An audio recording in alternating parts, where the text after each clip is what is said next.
What up? I decided, what else can I do besides skates? Because obviously when I do skates, I need people with me, and I don't have people with me all the time. That's when my mind starts to go a bit blank. Sure, I could do a sequel to an original idea I made, but instead of me suffering through annoying adverts and not knowing what to say, I decided to steal yet another one of someone else's ideas, because that's how the internet works. But I'm not going into the world of fantasy booking just because I thought it's something I want to do. I just had a little shower thought of something in WWE, and the thought it blossomed.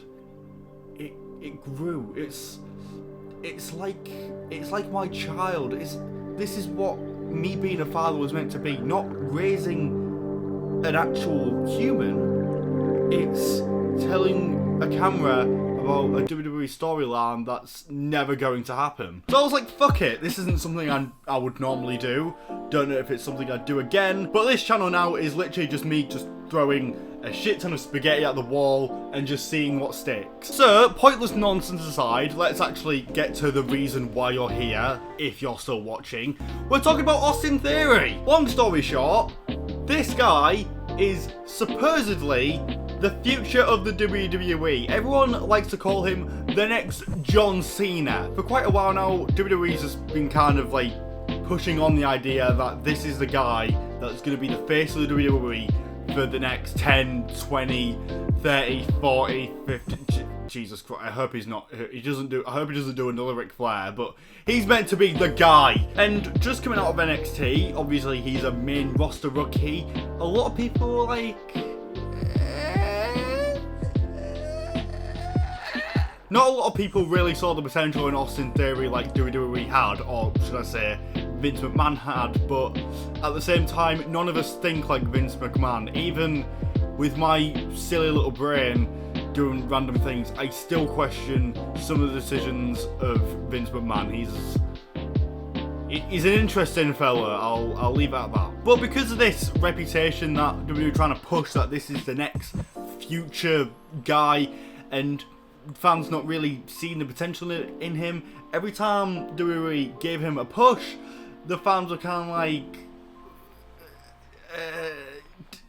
no. He won the United States Championship, and even though the mid-card to build someone up is a perfect spot for the guy, the fans were kind of more pissed off about the fact that Finn Balor only held it for not that long and he lost it already to this little shit taking selfies. And then at the Money in the Bank later that year, he then lost the title to Bobby Lashley, and what does he get as a punishment? Oh yeah, the secret 7 spots of the Money in the Bank ladder match, which he wasn't advertised for, and then wins the fucking thing! Because, hey, you want young stars to succeed, right? Well, here you go, have fucking Austin Theory! Austin Theory becoming Mr. Money in the Bank, fans hated even more. And it was all topped off with fans not seeing Austin Theory as the future, because he was there in 2022 making selfies his literal obsession. The future of WWE, ladies and gentlemen. People just saw that he wasn't really ready for the main event push, especially at the time when he got the Money in the Bank briefcase.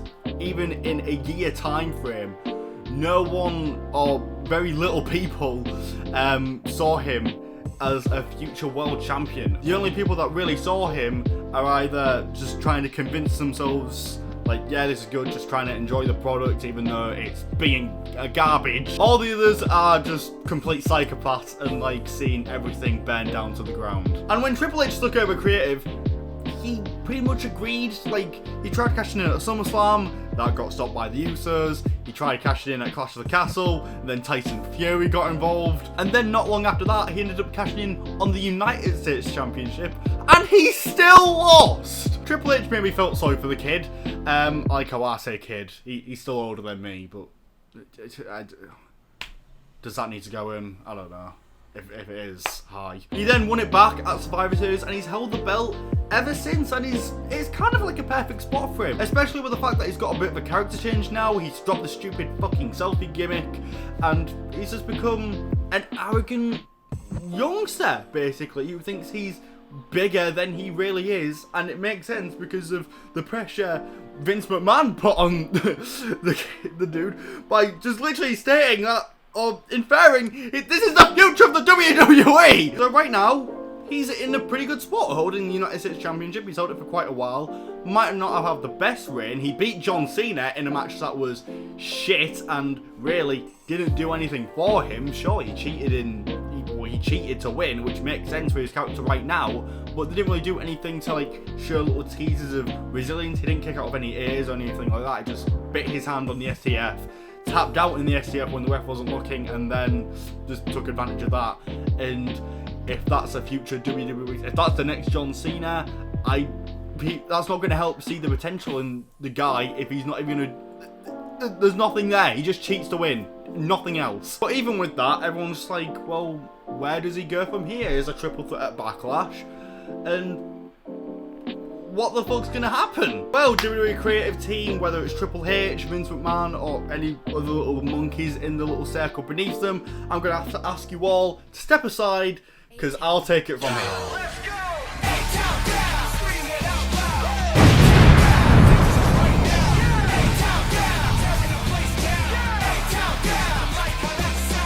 So we start, well, right now, present day, probably the past by the time you're watching this, and this is probably going to age like complete milk because this has been filmed before the draft.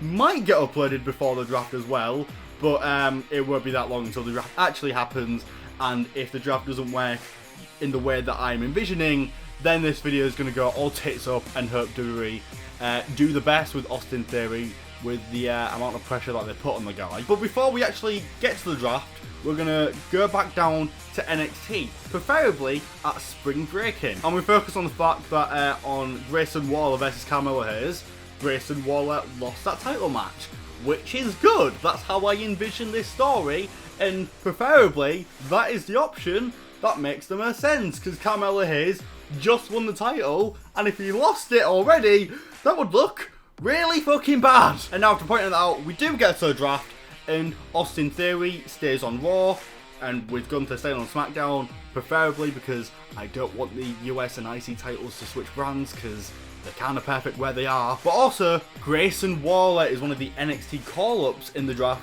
and also gets drafted to Raw, because I think Grayson Waller is already ready. He wasn't in NXT for that long, but some people just develop quicker than others. Like, you need to remember, NXT is a developmental brand. Of course, people like Dolph Ziggler kind of ignore that occasionally, but still, that is what NXT is designed to be. And when people are ready for the main roster and they have nowhere to go, like Grayson Waller is after just losing that match, why keep him on NXT when you've got stuff to do on the main roster for the guy when he's clearly ready? So Grayson Waller gets drafted to Raw, and on the Raw, that episode of Raw after the draft, where I think the draft is still happening, but that's an episode of Raw where Grayson Waller is. He basically just introduces himself and shows a little cocky attitude he's always had in NXT. He's still a heel, he's still that guy, etc, etc. If you know Grayson Waller in NXT, he hasn't really changed at all. He's on Raw now, and he's basically just explaining who he is, just to let the people who don't watch NXT informed of who this guy is, so they know what to expect. So after that, we go to the Triple Threat at Backlash, and preferably that match is mainly Bobby Lashley and Bronson Reed dominating. There we can get little bits of offense in here and there, but Theory's just being a little chicken shit heel. Just whacks Bobby, whacks Bronson with little weak punches when he gets the opportunity to. The main feud is clearly Bronson Reed versus Bobby Lashley, and Austin Theory is really just there to make it a triple threat, just to make the feud between Bronson and Bobby. You have something there, they have a prize to claim. So it's getting to the end of the match. Let's say Bobby Lashley spears Bronson Reed on the outside, and that just leaves Bobby Lashley and Austin Theory. Naturally, Bobby Lashley he basically dominates Austin Theory. Austin barely stands a chance, and the match is about to end. He's about to put Austin Theory into a headlock, and he does. However, Austin Theory doesn't tap out immediately. Instead, he actually stays in there for quite a bit, like 20, 30, maybe even 40 seconds. He stays in there for a little while. Because remember, if you're going to build Austin Theory as a next main event guy, you need to show little bits of resilience in him. Of course, don't make him full on BAM! Brock Lesnar straight out the gate with no explanation, but you need to show little seeds, which is what you should have done in the fucking John Cena WrestleMania match, but you didn't. But anyway, Austin's in there for quite a bit, and it's looking clear he's about to tap out. He could pass out, but it's clear he's about to tap out, because even though he's been in there for quite a bit, he's still a chicken shit heel. He hasn't really developed that much that naturally he would tap out. But right before he's about to tap out, Bobby Lashley gets hit right in his big old bollocks by Grayson Waller. Of course, that breaks up the headlock, and then Austin Theory looks behind him. He sees Grayson Waller encouraging him to finish it, and he just looks confused. And Grayson Waller's like, "Go, just fucking finish it now while you can." So Austin Theory picks up Bobby Lashley, A-Town down, 1, 2, 3. Austin Theory retains the United States Championship to shenanigans. 2 days later on Raw, Grayson Waller comes out and asks Austin Theory to come down to the ring. Austin comes to the ring, very confused. Obviously, he's grateful, but it's like, why the fuck did he do that? Like, everyone's really confused as to what Grayson Waller is up to. And Grayson explains, well, I just got to the main roster, and if I'm on the main roster, I only want to be in one spot, and that's the very top. Like, people mention your Mount Rushmores, you got like Hulk Hogan, Stone Cold Steve Austin, John Cena. They put them on their Mount Rushmores. I want to be at that level. And Theory, that's what this business is kind of saying what you're gonna be. They're pretty much encouraging you to become the next person on that Mount Rushmore. But the thing is, no one's really caring about you anymore. And while these idiots in attendance may not see you as the next big thing, everyone was talking about you. And I feel like if you're going to get to the top, you need that back. And I need it too. So, what do you say we team up, and together we can rise to the very top of WWE, and we can be the best there ever will be. Hashtag fuck you, Bret Hart. So an alliance between Austin Theory and Grayson Waller is formed. And why not? It makes perfect sense. Their gimmicks kind of intertwine as well, or at least Austin Theory's past gimmick and Grayson Waller's current gimmick. They're kind of similar, so why not team them up for a bit? Especially with the tag team name I thought of them, and which is why this whole video is being made from my little idea. Greytown Down. I saw the A-Town effect as well, but that Greytown Down's way fucking better. You can't convince me otherwise. In the midst of all this, Bobby Lashley's pissed. He comes down to the ring, talks to Austin Theory and Grayson Waller's like, listen here, you little fucking shits. Can't say that on WWE TV, but, you know, make something up. You two just cost me that United States Championship. That was rightfully mine. Austin Theory was about to tap out. I want my rematch at Night of Champions. And Grayson Waller accepts on Austin Theory's behalf. It's like, yeah, he'll fucking do it. He'll fucking punch to the face. Theory looks kind of pissed off. It's like, what the fuck are you doing? Why are you accepting this on my behalf? And Grayson explains, well, you want to get to the top, right? Take down Bobby Lashley for good. Plus, at Night of Champions, the pay-per-view is specifically designed for people to defend the titles. Every single championship is meant to be defended, so Austin Theory has to defend it somewhat. So then we go to Night of Champions, and practically same shenanigans go on. Lashley is more dominant than Theory is, but Theory gets a few little opportunities in, little few whacks, like bang, bang, before he gets, you know, murdered by Lashley, naturally. And while Theory doesn't look over-dominant, he's at least showing he looks better than he usually does. Remember, we're building this guy up, so you naturally want to show little sneaky peeks of the guy. Don't get it twisted, he's still a bit cowardly, but not as cowardly as he usually is. He actually puts up quite a good fight. He especially gets the advantage when Grayson Waller, who's in his corner for this match, is constantly distracting Bobby Lashley. However, the match is going along, and Bobby Lashley again puts Austin Theory into the headlock, and yet again, Theory is staying in for quite a bit. And this time, he's basically refusing to tap out, and it looks like he's gonna pass out, and people are like, But before Theory passes out, Bronson Reed comes in and basically murders Bobby Lashley for essentially taking his title shot, because Bronson Reed wasn't the one like getting submitted, you know, triple threat BS. And that kind of segues Austin Theory out of the Bobby Lashley and Bronson Reed feud, because it's Bronson Reed versus Bobby Lashley feud. It didn't really have anything to do with Theory in the first place. It was just a tool just to have it for a prize, and then you can just segue it into Theory and Bronson Reed, just Theory, Lashley. I'm lost for what the two big dudes They're full on. They go at it. They can do their own thing. And while, yeah, they're trying to build up Bronson Reed as well, a United States Championship is good for both Bobby Lashley and Bronson Reed. Gives them something to do. I don't need them for this storyline, and they're technically already in their own feud. So I'm just gonna throw them away. They can get something eventually. So after this match, Theory is feeling a lot more confident because he didn't tap out to the headlock. So he's starting to feel like he can actually fall and get stuff done on his own. So on the road up to Money in the Bank, we have a little #1 contenders contest, see who can compete for Theory's US title next.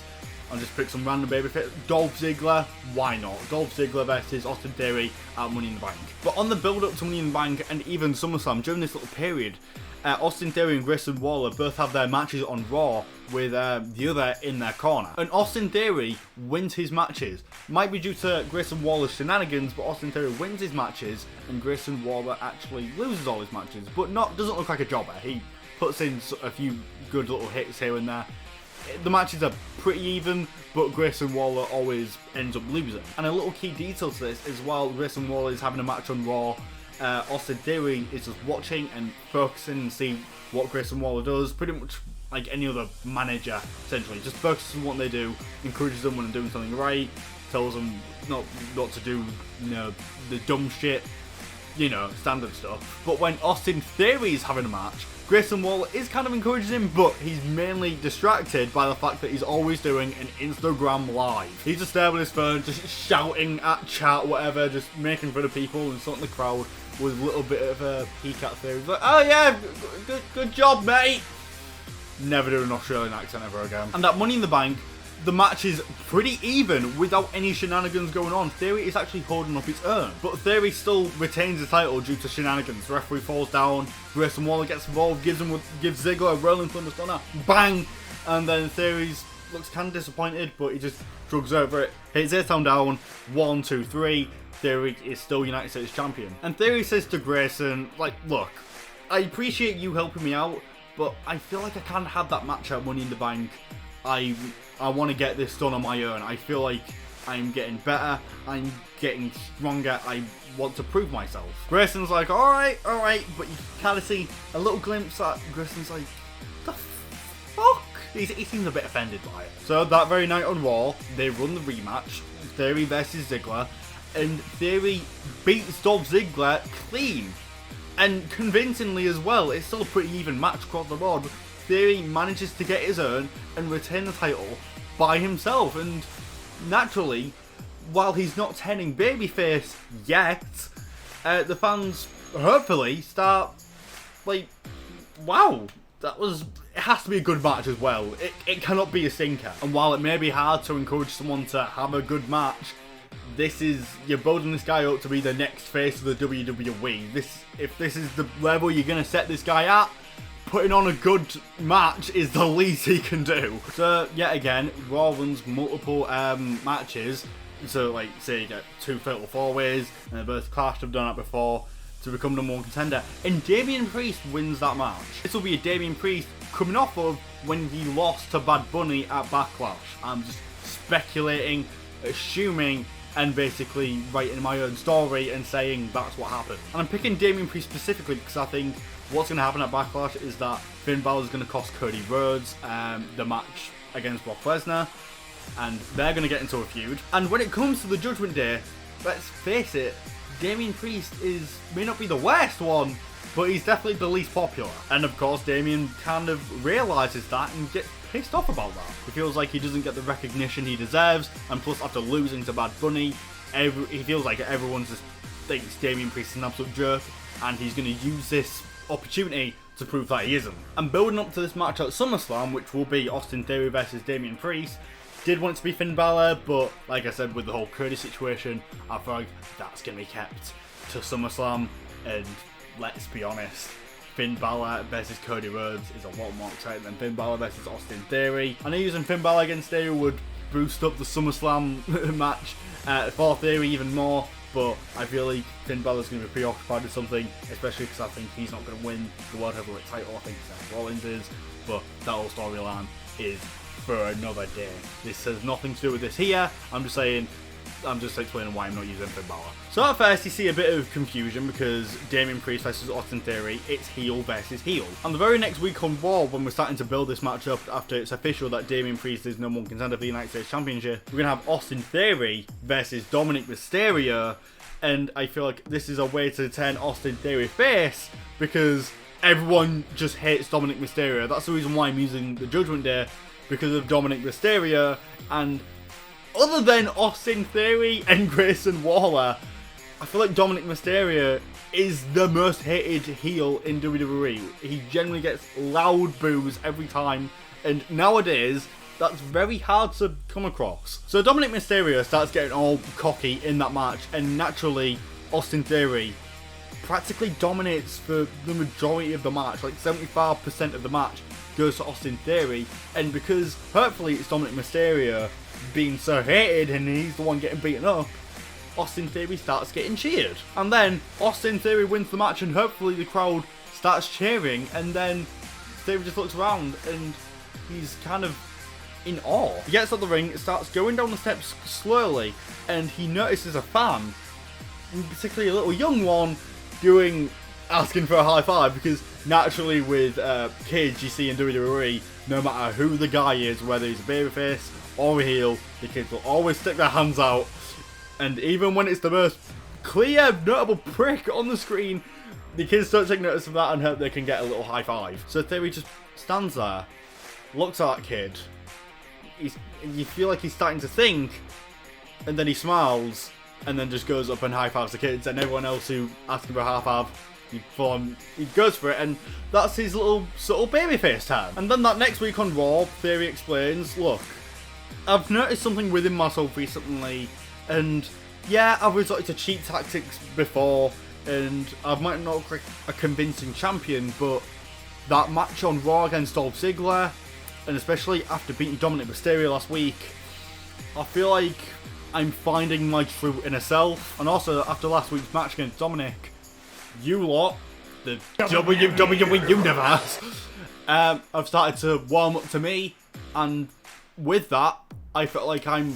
warming up to you. And Grayson Waller says the same thing. He grabs the microphone, Austin Theory, says practically, and it's worded differently, he practically says the same thing as Theory, and you can tell he doesn't have as much heart into it, because he's basically just copying what Austin Theory says. And then we build up to SummerSlam, and then in that match, it's pretty even, but once again, Theory defeats Damian Priest. And yet again, cleanly. He doesn't resort to cheap tactics. Actually, whenever the referee goes down and he notices Grayson Waller trying to do something, he stops Grayson and is like, no, I've got this, and kind of orders Grayson to try and take care of like Dom or Finn Balor, or someone at ringside, because I feel like the Judgment Day will get involved because it's kind of their thing. So night after Raw, Judgment Day are annoyed. They want rematch, whether it's not Damian Priest, it should either be Finn Balor, it should be Dominic Mysterio. And Austin Theory's like, I beat you fair and square, but you know what? I have a little business deal for you. On that episode of Raw, there's also a tag team match that's been announced for next week with 4 teams just going at it, like the one at WrestleMania, basically that. And the winner determines who becomes #1 contender for those tag team titles, which have also been ununified. And 2 members of the Judgment Day are in it, whether it's Damian Priest and Dom, or Finn Balor and Dom, just 2 members of the Judgment Day are a team in that, set. You see, Grayson, I appreciate you being by my side, and I don't feel like I've given you enough back. So I feel like, if any of you members of the Judgment Day want to go at me for the United States Championship again, why don't we have a tag team match tonight? If you beat us, then one of you gets an opportunity in my United States Championship. But if we beat you, we take your spot in that 8-man tag team match next week. And the Judgment Day accept. So in that match, it's a pretty even contest.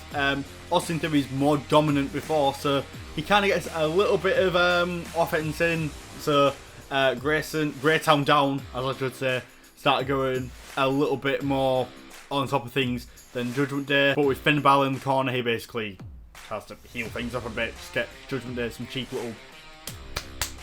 So they eventually take out Finn Balor, and then by that point, Graytown down are getting more and more dominant because they have little heel tactics to get away with, and by the look of the end of the match, approaching the finish, Greytown Down are basically on top of it. Also, their little tag team finisher is a combo of A-Town Down along with Grayson Waller's Rolling Thunder Stunner.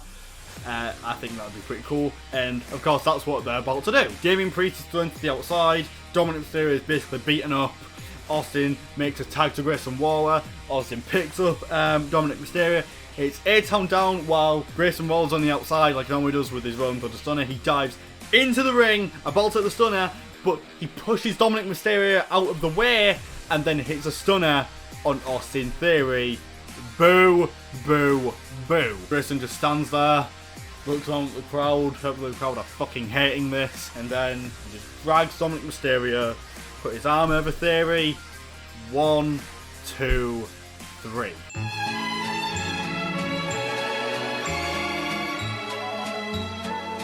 So next week on Raw, Grayson Waller explains his actions. Look, I liked you, Theory, and I feel like we could just help each other out. And like I said, I wanted us to get to the top of the WWE. So when you finally decided to help me out, all you could do for me was a measly tag team match? I don't have time for tag team matches, right?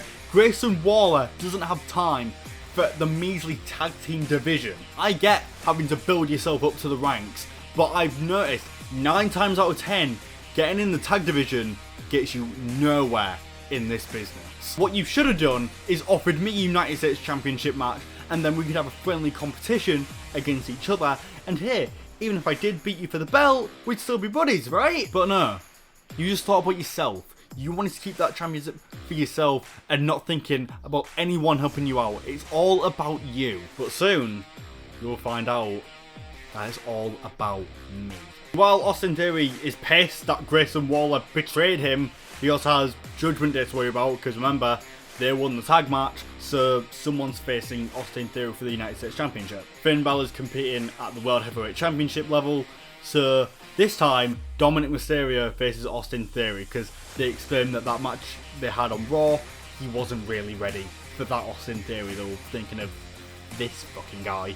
That's how they weasel their way, that's how they basically excuse themselves.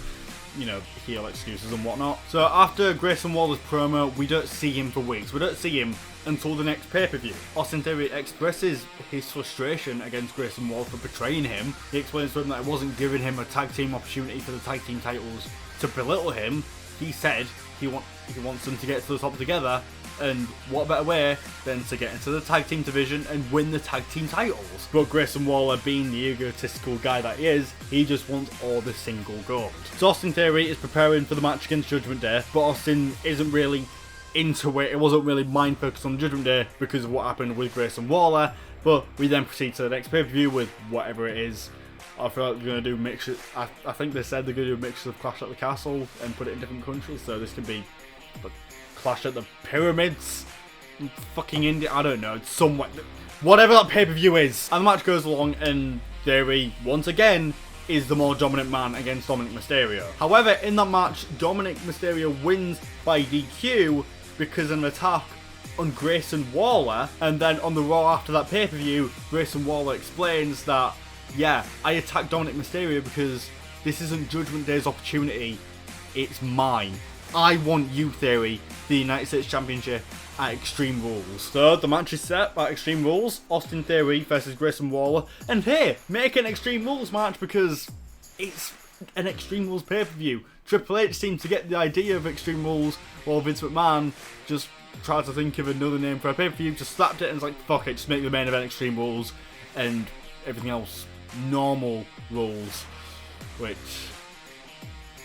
called Extreme Rules, Vince. Come on. And naturally in this match, Theory is way more dominant against Waller than Waller is against Theory, because remember, Theory took note of what Waller was doing in his Raw matches, whereas Waller was basically just fucking streaming all over. I've lost words, but you get the picture, so I'm just going to say fuck it and go with that. So, Austin Theory beats Grayson Waller clean. And while Theory's willing to put this rivalry aside, because beat Grayson Waller, so it's like, what's next? Grayson Waller is like, he's thinking in his head, not good enough, I want another shot. And on that Raw, it's announced next week that there'll be a triple threat to decide who's the #1 contender. Just throwing random competitors like that, like Johnny Gargano, because this and this. Throwing the Miz to get a heel in there, and then throwing a babyface, like, I don't know, fuck it, I don't, just throwing Ziggler again. And Grayson Waller goes to Adam Pearce and he explains to him, like, look, about that triple threat match. Adam's like, well, no, you lost fair and square to Austin Theory. I'm not giving you an opportunity to be in this match. And Grayson's like, no. I wasn't thinking of putting myself into the triple threat match to make it a fatal four-way, but I know someone who you could put in there, and I feel like it'd be really good for Monday Night Raw. Grayson then whispers into Adam Pearce's ear. You don't hear any of it, but Adam's like, wait, you can really get him? Grayson Wallen's like, yeah, and Adam Pearce is like, well, I'll have to talk to some people, but if this is all true, I can try and get this working for next week. And then later that night on Raw, it then gets announced that the triple threat will now be a fatal four-way, but with a mystery dude on there. They don't announce who the fourth guy is, it's a mystery opponent. So, in that fatal four-way, all the other three competitors come out, and then Grayson Waller comes out, like little cocky, arrogant bastard he is, in his little summer shirt and the shades and whatnot, and then just comes out, ladies and gentlemen, I said I'd never do an Australian accent ever again. Ladies and gentlemen, I present to you the next United States champion, and then it's Logan Paul. So Logan Paul comes out with Grayson Waller walking by his side, and then the match begins. It's a fatal four-way. The match is even across the board between all four competitors. Everyone gets their little spots. A few shenanigans with Grayson Waller happen here and there, particularly with Johnny Gargano because their little history in NXT. Logan Paul and The Miz temporarily team up to, attack Johnny Gargano. Dolph Ziggler kind of takes advantage of the fact that he's the least remembered guy in the match. So when everyone's paying attention to Johnny Gargano or The Miz, etc., Dolph Ziggler just wiggles in, sneaks in, just fucking... So in the end, Ziggler is knocked out unconscious at ringside. Logan Paul's laying there by ringside, and in the ring, Gargano is gone to get his finisher on The Miz. But before The Miz starts getting up, he notices Logan Paul starting to climb the turnbuckle, and Gargano is going to go deal with that. But before Gargano can take action, Grayson Waller comes in, word blows Johnny Gargano, and then also throws Miz out of the ring, where Johnny Gargano just fucking falls to the floor. Logan Paul hits a frog splash on Johnny Gargano. 1, 2, 3. Logan Paul is the #1 contender for the United States Championship, and he will face Austin Theory at Crown Jewel. So with the storyline, with the assumption, because I don't know if Survivor Series is going to be before Crown Jewel or going to be after, but I'm making this in the way that Survivor Series is before Crown Jewel to have just in case they do the brand versus brand thing that they usually do. And with this, it's going to be Austin Theory versus either Sheamus or Gunther. Naturally, either way, I'm saying that because I think if anyone's going to dethrone Gunther, it has to be Sheamus. But even if Gunther's still in the Continental Champion by that point, is either way, I think Theory should try and get a bit of offense in. He looks as strong as he can, but naturally, he falls short. I'd say Gunther's more dominant than Sheamus would be, but either way, the IC title still wins. So, after a few shit talk here and there, Austin Theory ragging on Grayson Waller for bringing in Logan Paul. The match is set for Crown Jewel. Logan Paul versus Austin Theory for the United States Championship. So at Crown Jewel, even though Austin Theory is a bit more dominant because Logan Paul is annoyingly good at wrestling, it's more of a 60-40 to Austin Theory instead of the percentage being way more to Austin Theory because Logan Paul can actually go. And of course, because heel shenanigans, Grayson Waller gets involved, distracts Theory, and Logan Paul can get a few cheap shots in that way. But the match is normally very fast paced, and after a while it really starts getting even, and that's when the false finishes start coming in, tensions rise up. And approaching the finish of the match, Logan Paul manages to hit his one lucky punch on Austin Theory, and in turn, when Austin Theory gets whacked in the face, he falls over, he then knocks down the referee with him. Logan Paul climbs up the turnbuckle, about to take the splash.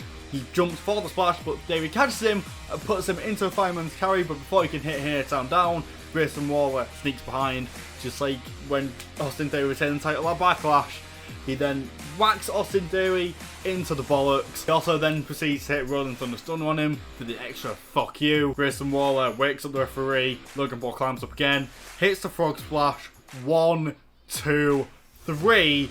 Logan Paul is your new United States Champion. Well, I've done this for reasons, well, one, we kind of want to build up Theory to be more of a babyface to get the crowd more over with him, and Logan Paul, let's face it, eventually probably will win a championship in WWE. Why not have it here, and with Grayson Waller, just get nuclear heat, because Grayson Waller's a really good heel, and then crowd naturally just, even if he's good at wrestling, they just hate Logan Paul. But before I continue with the storyline, let's say Survivor Series is after Crown Jewel, and Logan Paul's defending the championship, which I hope doesn't happen, because I don't see Logan Paul defending for a brand in WWE, because he's not a full-time wrestler, never was, and maybe never will be, we don't know. But say Survivor Series is after Crown Jewel, and Logan Paul either faces Sheamus or Gunther.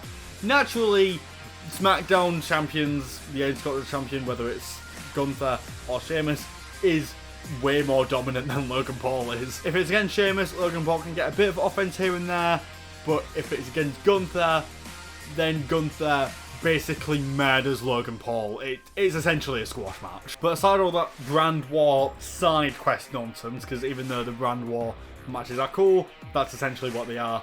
Grayson Waller, Grayson Waller, but meaning Logan Paul comes out on Raw after Crown Jewel, and Grayson Waller's by his side, and they basically just celebrate Logan Paul winning the United States Championship, and of course, the crowd just flooded with boos. Austin Theory interrupts, he's really pissed off, demands a rematch, but Logan says no. Austin goes to Adam Pearce backstage to ask if he can get a rematch. Adam's like, look, as much as I want to help you, Austin, Logan Paul's contract as a part-timer, so he's not really going to be here as much as, say, you. We could maybe get you in for a match at Royal Rumble, but I can't make any promises. And Theory's like, fine. So in the meantime, Austin Theory just gets put in a bunch of matches for Raw and wins all of them, and he's looking more and more dominant.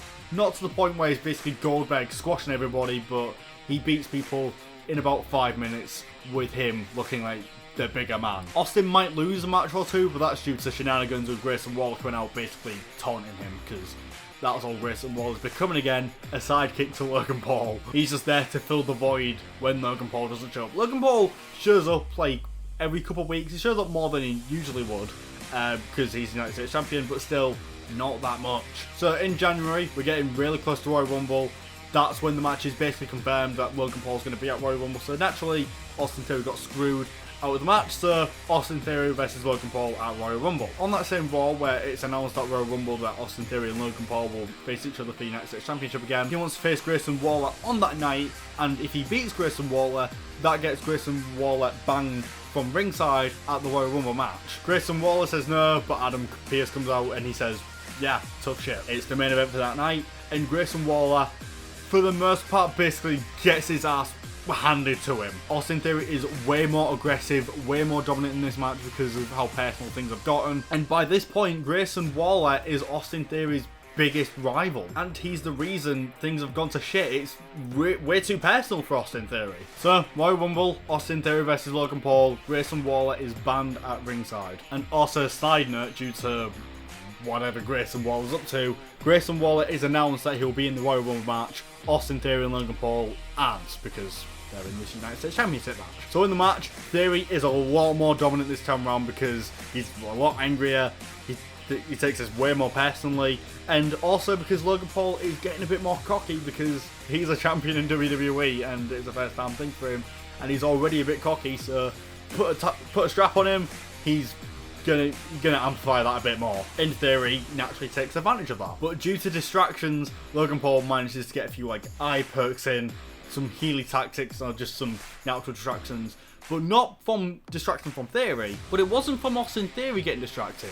It was from the referee getting distracted because he notices at ringside, outside the ring, chairs and kendo sticks, like weapons from under the ring, are just appearing, and he hears them and he's like, what the fuck's going on? What?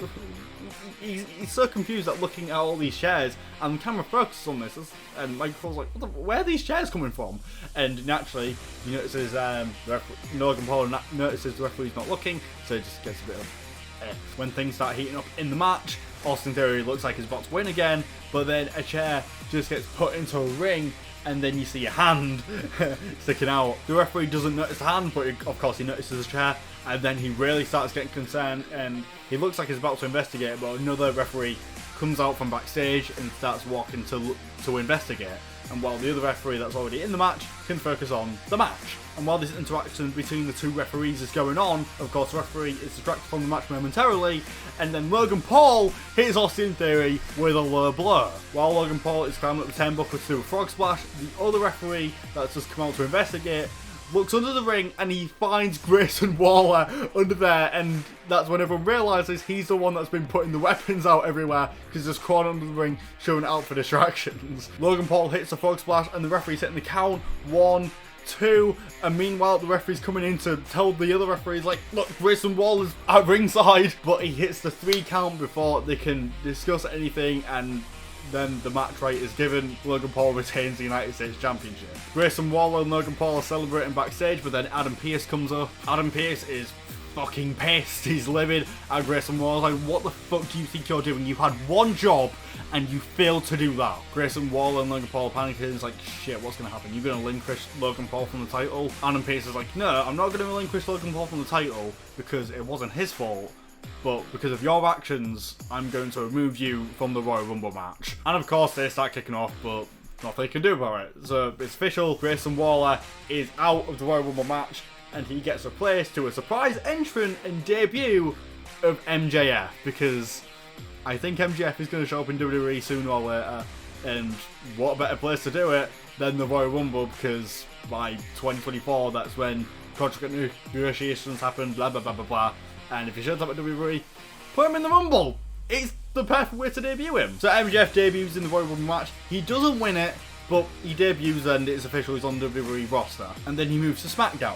It's not important now, but it will be later. On the Raw after Royal Rumble, it is the main roster debut of the Grayson Waller effect. And his first guest is the recently retained, after his first title defense, Logan Paul. Grayson then basically sucks off Logan Paul, not literally, grow up. He talks about how big he is on social media, how Prime is one of the biggest drinks in such a short amount of time, and he also points out that he's the current United States Champion. But he also wants to be acknowledged by Logan. The only reason Logan Paul is United States Champion is because of Grayson Waller. And Logan's like, yeah.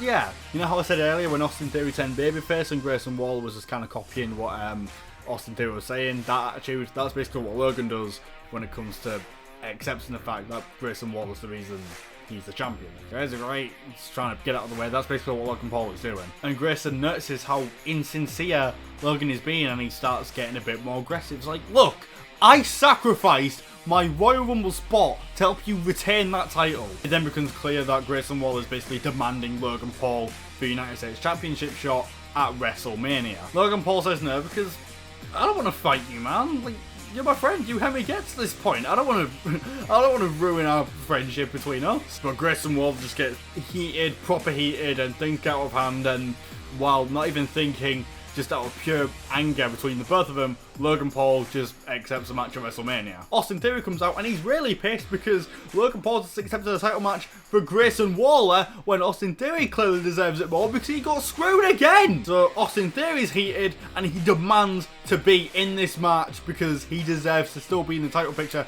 because he never lost the title cleanly. With both Logan and Grayson being heated too, they both say no like the coward heels that they are. And then Austin Theory just storms into the ring and it just turns to a big brawl. It's fucking nuts, and security come in and just separate them all apart. Later in the episode, when things have died down between these lot, Austin Theory goes to Adam Pearce again and asks if he can beat that title shot at WrestleMania. And Adam wants to give Austin Theory another shot, but he needs to think about the rest of the locker room, and it's not going to look good because he basically thinks Austin Theory is just hoarding the title picture at this point, hoarding all the opportunities to prevent all the other talent from getting their opportunities, which Austin Theory clearly hasn't acted upon. It's not Adam's personal choice, but he's just thinking about what is best for business. At this point, it just kind of clocks Theory out, and he's just way pissed off. He cannot control himself properly, and that's last we see of him for the night. And then week upon week, you see backstage a bunch of heels doing their thing, and Theory just comes in and just slaughters them, bashes them with chairs, practically murders them, and he says and demands that he's going to keep doing this every week until he's put in the United States Championship picture. And Grayson Waller's demanding for this not to happen because Logan Paul accepted that he fights him for the United States Championship. Adam then thinks of a solution for both these guys. I was like, okay, you know what? this United States Championship match is going to be a triple threat match. It's going to be Logan Paul and Grayson Waller and Austin Theory. I'm going to insert you into a match in the Elimination Chamber. So whoever wins the Elimination Chamber match gets put into a triple threat, and Austin Theory, from number 1, wins the whole thing. So having him be one of the first 2 competitors in the Elimination Chamber and then winning shows that he has that resilience that he desperately needed to build up earlier. So WrestleMania 40, the stage is set. Grayson Waller, Austin Theory, Logan Paul for the United States Championship in a triple threat. And off the bat, once the bell rings, Austin Theory and Grayson Waller, they're just going at each other completely mental. And while that's happening, Logan Paul's just in the background like...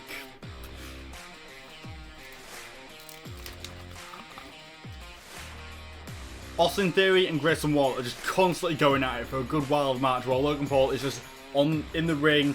They move to the outside. Logan Paul's just chilling throughout the whole thing. And once Theory and Waller are more worn down, that's when Logan Paul just swoops in and takes advantage of both of them. Logan eventually gets sidelined by Austin Theory, and then Austin and Waller just going at it again. And it even gets to the point where they try and put each other through the announce table. The match then becomes your really fast-paced triple threat with everyone going at it. Logan Paul and Grayson Waller are kind of like bouncing around, and Austin Theory's kind of like dodging everything. It's a very fast-paced match. But amidst all this carnage, eventually Logan Paul gets sidelined again, and it's just between Austin and Grayson. Austin and Waller move towards the announce desk and they try and put each other through the announce desk, but they're constantly reversing. They eventually get on top of one of the announce tables and just beating each other, and they'll both just kind of give in and kind of pass out, and they kind of just lay on the announce table. And that's when Logan Paul wakes up,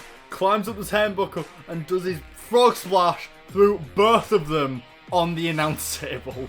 I just thought that would be a really cool spot for them to do. At this point, Logan Paul takes Austin Theory, throws him into the ring, leaves Grayson Waller just dying down the announce table, and in the ring, Logan Paul's just basically unstoppable, just hound on Austin Theory. He's going bounce off the rope, just doing dives and shit. He's going mental on Austin Theory because Austin Theory's just dazed and confused. He just got put through a fucking announce table. Logan Paul then hits Austin Theory with his one lucky punch, climbs up the turnbuckle, does a frog splash. 1, 2, Austin Theory kicks out at the last nanosecond. Theory then kind of recovers a bit and then basically just gets all his offense on Logan Paul eventually. He's basically having a Super Cena moment, just hounding on Logan, going at it, and then eventually manages to pick him up for A-Town down, and he hits A-Town down on Logan Paul. But right before he can go for the pin, Grayson Waller sneaks in behind him and hits a low blow, and it's a triple threat, so it's under no DQ rules. And then Grayson Waller goes out the ring, hits a Rolling Thunder Stunner on Austin Theory. 1, 2, 3. Grayson Waller is your new United States Champion. I know, a title change so mind-blowing it changed my shirt and undid my hair. What are the odds? So on the Raw after Mania, Grayson Waller hosts another Grayson Waller effect, and it's basically just him being an egotistical dick, just celebrating his United States Championship win and calling all the crowd peasants. Also, I'm not a heel, make something up. But anyway, Austin Theory comes out, asks for a rematch. Grayson Waller says no. Austin Theory then goes backstage, asks Adam Pearce if he can have a rematch, and as much Adam hates to admit it, he can't really give Austin Theory another rematch because as it was under no DQ, he lost. There's nothing you can really do about it. Austin Theory's had multiple chances and he's failed all of them, and he can't just hog the spotlight on Austin Theory. He needs to give other talent more opportunities to, you know, try and get the gold. And then for the next few months, Grayson Waller just retains in the dirtiest, cheapest ways he possibly can, you know, heel tactics, and Austin Theory's just, he's lost. He's getting meaningless matches on Raw, he's getting screen time, but he just starts losing and looks a bit sloppy because now that he can't get into the United States Championship picture, he doesn't really know what to do with himself. Like, Austin Theory doesn't become a job or anything, but you can see that his heart's not in there. So whenever he just goes from, it's just, he's very sloppy, and the audience can tell this isn't the Theory that has been built up that we saw at WrestleMania. There is qualifications going on Raw to determine who is number one contender for Grayson Waller's United States Championship, but Austin Theory's never on the card. Meanwhile, in Grayson's matches on pay-per-view, hits someone in the dick, hits someone with the chair, gets counted out, basically the shittest endings, and that'll hopefully get more heat on Grayson Waller because he can't defend the title properly. And this happens all the way to SummerSlam. Eventually, on a Raw match leading up to SummerSlam, Austin Theory against Mustafa Ali, for some reason, I don't know, it's just some random heel on the roster. Theory's just being as sloppy as usual. Then Mustafa Ali goes for a roll-up, and then Austin Theory kicks out at one, and then he just looks like something just, like a demon just working up inside of him. He's just fired up, he's basically like rebooting like he's a fucking Terminator, he's just about to go, ah! And that's because Austin Theory got reminded about how Grayson Waller wrestles. Remember when Theory was in Waller's corner, when he was doing some shit matches on Raw? He got reminded of that because he was paying attention to how he wrestles, and that just awoke a demon up inside of him. Like he just caused, Mustafa Ali just caused his PTSD or something, I don't know. And after Theory gets so fired up, he basically just murders Mustafa Ali. Just, Mustafa can't do anything, and Theory picks up the win. After the match, Theory goes backstage, talks to Adam Pearce again, and he tries to convince Adam to just give him one more opportunity to face Grayson Waller at SummerSlam, because he thinks he knows him, and if anyone can actually take him down, it's Theory. He also says even if he has to earn that opportunity, he will, but if he has to go through those hoops, he wants one stipulation added, say he actually becomes #1 contender.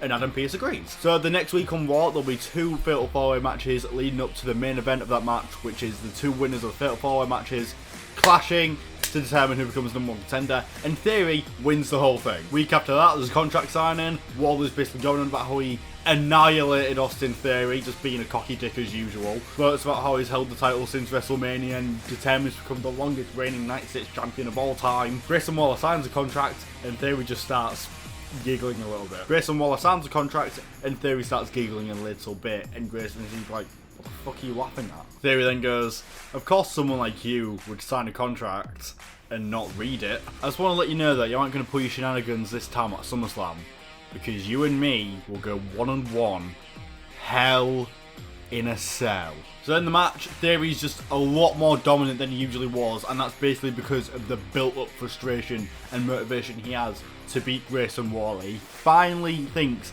this is the time that Grayson Waller is going to fuck off out of his life and he gets his United States Championship back. However, the only thing Theory can't do is grab a weapon from under the ring. He tries multiple times, but every time he's about to reach underneath the apron, Grayson Waller just fucking jumps out of nowhere and just bam, bam, bam, bam. It's almost like he's trying to prevent him from getting under the ring for whatever reason. Well, obviously to not get hit by a steel chair, but maybe something else. Wink, wink. Grayson Waller does manage to get weapons under the ring, and every time Theory uses a weapon, it's a weapon that Grayson got from under the ring, and it's left lying there. He just grabs it, fucking bang! So the match keeps going along, and Theory always manages to get the better of Waller 8 out of 10 times. He's clearly the more dominant force. He's not squashing him, like Waller's getting offense on him here and there, but Theory's clearly the A side. Eventually, Theory manages to hit him with an A-Town down, goes to the pin, 1, 2, and Theory just stops. He stops the pin and thinks, this is too easy. After what's basically a year of just constant frustration from Grayson Waller, he wants to do as much damage as he possibly can to make sure he is out of there.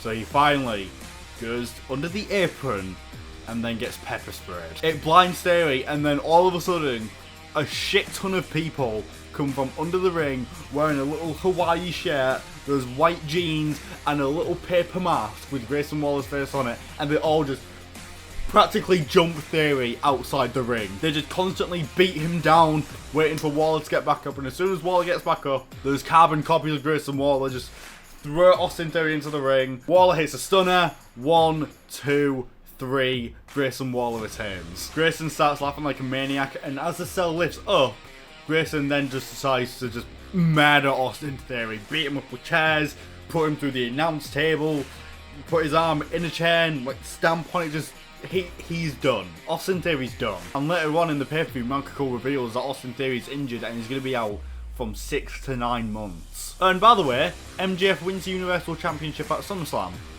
Just a thought, gonna leave it there. On Raw, Grayson reveals that all those people surrounding him, which are there in the ring, is basically his little entourage, and it constantly grows and grows and grows. And then for the rest of the year, up until Royal Rumble, he continues to retain and retain, with even more data waves because of his entourage. So fast forward to Royal Rumble, Grayson Waller doesn't have a United States Championship match because he's in the Royal Rumble match. He manages to weasel out defending his United States Championship because he has contacts.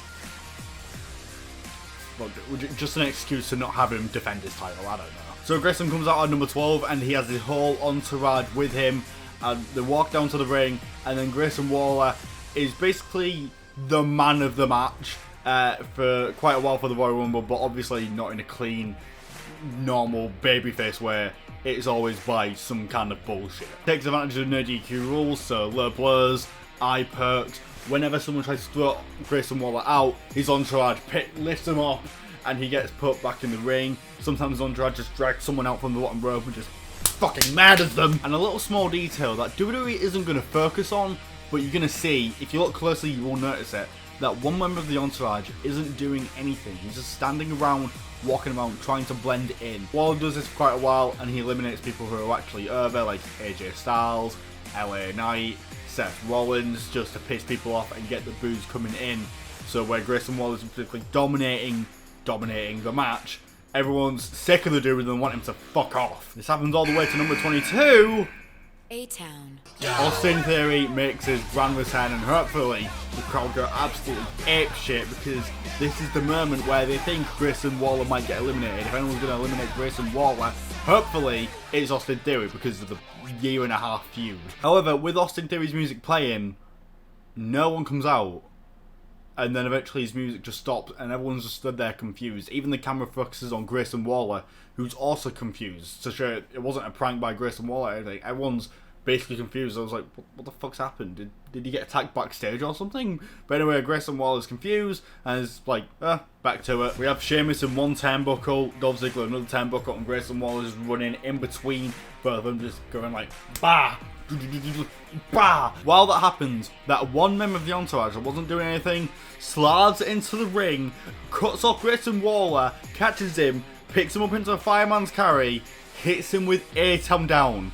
Grayson Waller leans against the ropes, goes back to the ropes, and then the entourage member goes to the ropes, leans off, and then clotheslines Grayson Waller out of the ring before the entourage can come save him. Grayson Waller's been eliminated from the Royal Rumble. The Rogue member takes off the stupid shirt, takes off the jeans to reveal wrestling attire, and then takes off the mask to reveal it's Austin Theory. Then for the rest of the match, Austin Theory does pretty well. He manages to eliminate guys like Bronson Reed, Damian Priest, helps take out Omos, who eventually comes in, and that starts to get people thinking, maybe Theory could win this. By this point, the only two other people that could win this match are Brock Lesnar and Finn Balor. They're still in the match, and so is Theory. This goes on, and then number 30 comes out, and it's Roman Reigns. By this point, as we're in Royal Rumble 2025, a dethroned Roman Reigns. So after Roman comes out, more people get eliminated, and then we eventually get to the final four. Roman Reigns, Brock Lesnar, Finn Balor, and Austin Theory. Brock Lesnar goes after Finn Balor, they go at it for a little bit. Lesnar starts dominating Finn Balor until eventually Finn Balor hits Brock Lesnar with a low blow and throws him out of there.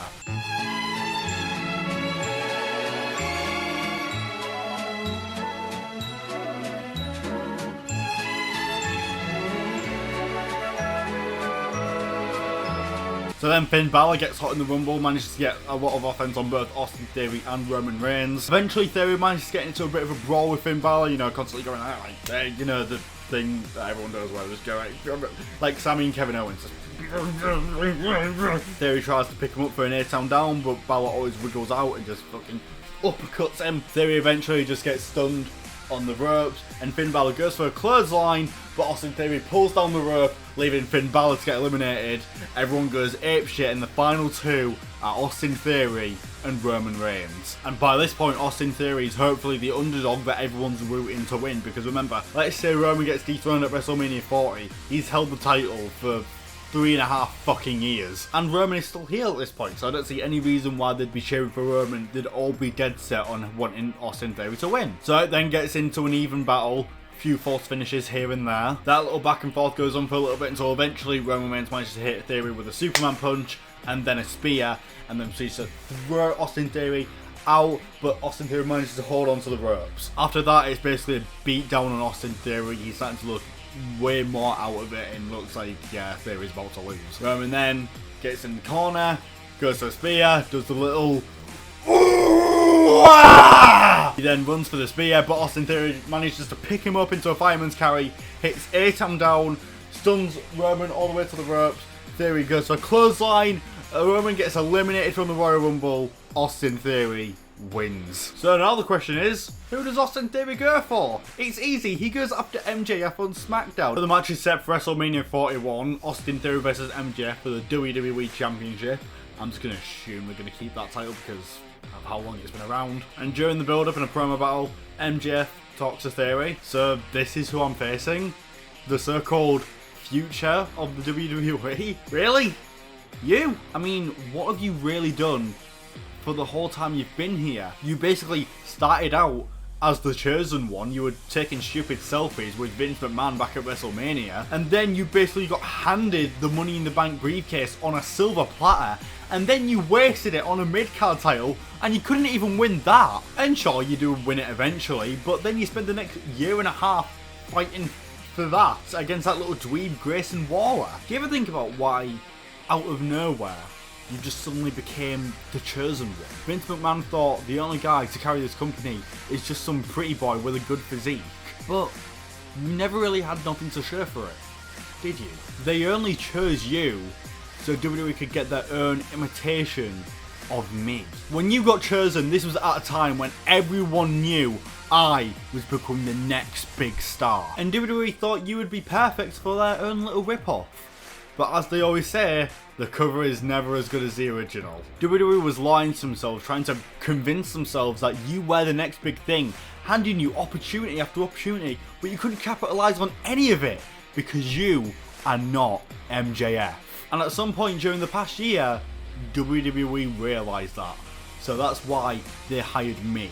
They won the bidding war for me to carry the future of this business because you couldn't get the job done. And the proof is in the pudding, because for like the past 3 years you were just dicking around in the mid-card, while in less than a year I already won the WWE Championship because I'm better than you and you know it. Austin Theory then bounces back. You see, Max, I do see where you're coming from. I mean, sure, Vince might have just saw you in me and tried to make their own WWE rip-off version. And yeah, you're right, it didn't work because I'm not you. And I realised that over the past few years, I wasn't going to succeed in trying to be WWE's version of MJF.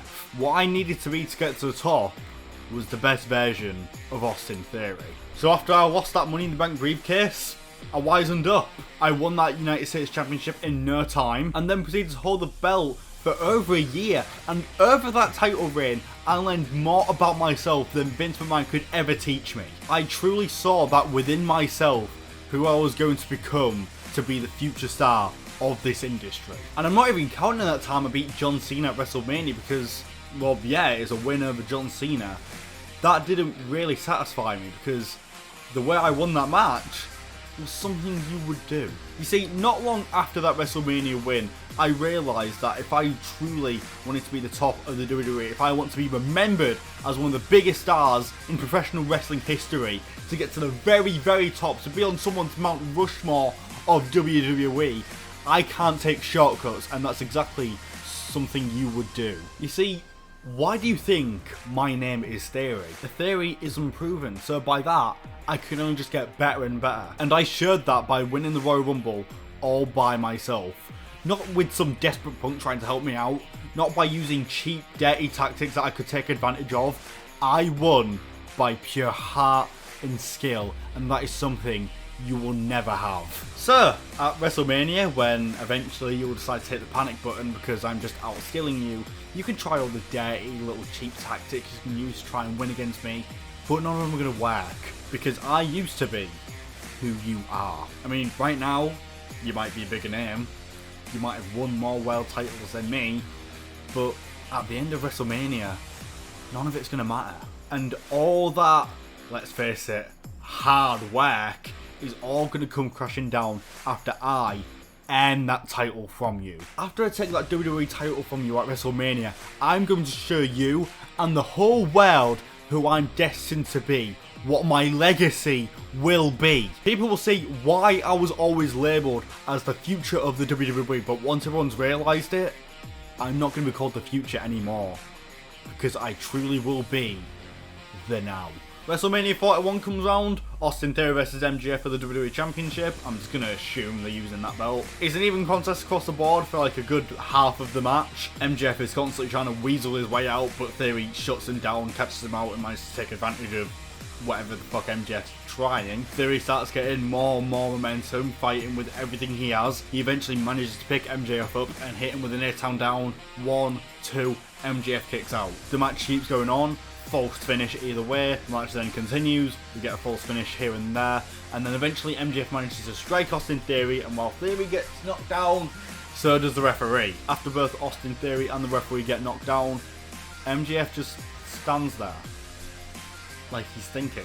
He's still in the ring, but he looks over at the apron and then keeps looking at Theory, almost as if he's thinking about what Theory said about earning your title. MJF then decides to walk towards the referee. He looks like he's about to wake him up, but as he's about to wake him up, he looks to Austin Theory, who's starting to get up, and that just makes MJF fucking pissed. MJF immediately walks out of the ring, grabs a steel chair, goes in, and just fucking murders Austin Theory with the chair, just again and again and again and again. He then wakes up the referee, he picks up Austin Theory, goes to the turnbuckle and hit an avalanche tombstone power driver. 1, 2, Theory kicks out. MJF then proceeds to lock Austin Theory into the salt of the earth, and then the referee just checks on Theory. Theory's in the salt of the earth position for at least like a good 2 minutes. He absolutely refuses to tap out, and by an eventual point, Theory looks like he's starting to pass out. And right before the referee calls to the bell, Theory just punches MJF. Then does it again and again and again until he manages to get out of the submission hold. Theory then gets up. He proceeds to scream out like he's just been reincarnated, just like that Mustafa Ali match on Raw. And that's when Austin Theory basically has his Hulk Hogan, his John Cena moment. His little comeback just goes bang, bang, just goes absolutely wild on MJF. Austin Theory eventually picks MJF up for an 8-count down, hits it. 1, 2, 3. Austin Theory is the new WWE champion, and that's it. That's my pitch. Was it good? Was it shit? Did I become a writer in the WWE? Let me know. Some of you might be wondering what Grayson Waller's up to after the Royal Rumble. He can fight Johnny Gargano at WrestleMania to eventually drop the title, because why not?